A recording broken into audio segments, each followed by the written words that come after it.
Welcome to the Rim Break Rodeo. We hope this video helps. You start by confirming carrier support and an active plan. Without that Wi-Fi, calling won't register. Once done, connect the Redmi to a stable Wi-Fi network and keep signal visible. Make sure your SIM is inserted and the phone runs the required Android build. Update system if prompted. Now open Settings, tap SIM cards and mobile networks and select your SIM. This is the first actionable step to enable the feature. You toggle Wi-Fi calling on from the SIM settings. This is where the phone registers with your carrier over internet. Once you enable it, enter or confirm the emergency address. This ensures 911 services route correctly.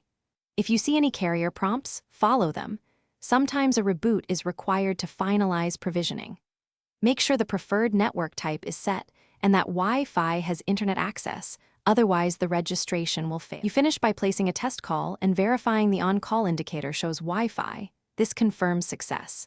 If it doesn't work, toggle airplane mode briefly, re-enable Wi-Fi, and try again because network stacks often need a reset. Make sure date/time are correct and that any VPN isn't blocking SIP traffic. Disable VPN for the test. If provisioning errors continue, contact your carrier. Often they must enable Wi-Fi calling server side. Thanks for watching. Consider subscribing if we helped you.